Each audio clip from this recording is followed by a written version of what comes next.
நயன்தாரா தொடர்பான ஆவணப்படத்தில் சந்திரமுகி பட காட்சிகளை பயன்படுத்த தடை கோரி ஏபி இன்டர்நேஷனல் என்ற நிறுவனம் சென்னை உயர்நீதிமன்றத்தில் வழக்கு தொடுத்திருக்கிறது. இதுகுறித்து கூடுதல் விவரங்களோடு இணைகிறார் எமது செய்தியாளர் ஆனந்த். வணக்கம் ஆனந்த், உங்களிடம் இருக்கும் தகவல்களை சொல்லுங்க.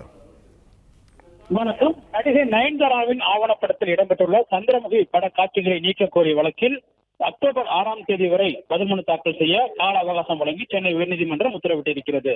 நடிகை நயன்தாராவின் ஆவணப்படத்தை டாக் ஸ்டுடியோ நிறுவனம் தயாரித்து அந்த ஆவணப்படம் 2024ஆம் ஆண்டு நவம்பர் மாதம் நெட்ஃபிளிக்ஸ் OTT இணையதளத்தில் வெளியிடப்பட்டிருக்கிறது. இந்த நிலையில் நயன்தாராவின் ஆவணப்படத்தில் அனுமதி பெறாமல் சந்திரமுகி பட காட்சிகள் பயன்படுத்தப்பட்டதாக குற்றம் சாட்டி படத்தின் பதிப்புரிமை பெற்ற ஏபி இன்டர்நேஷனல் நிறுவனம் சார்பில் சென்னை உயர்நீதிமன்றத்தில் மனு தாக்கல் செய்யப்பட்டது.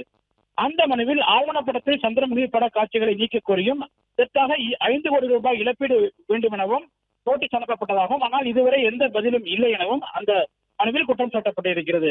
எனவே ஆவணப்படத்தின் மூலமாக கிடைக்கப்பட்ட லாபத் தொகையை நீதிமன்றத்தில் தாக்கல் செய்ய வேண்டும் எனவும் மனுவில் கோரப்பட்டிருக்கிறது.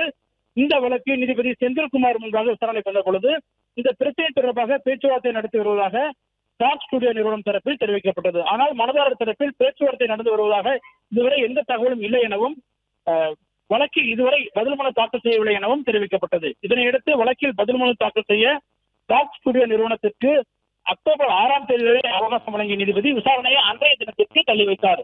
ஏற்கனவே இதே பிரச்சனை தொடர்பாக நடிகர் தனுஷின் ஒன்றுபார் நிறுவனம் சார்பிலும் வழக்கு தொடரப்பட்டிருக்கிறது என்பது குறிப்பிடத்தக்கது. பிளே ஸ்டோர் மற்றும் ஆப் ஸ்டோரில் இருந்து பாலிமர் செயலியை QR கோடு மூலம் பதிவிறக்கம் செய்யுங்கள். செய்திகளை உடனுக்குடன் பெறுங்கள்.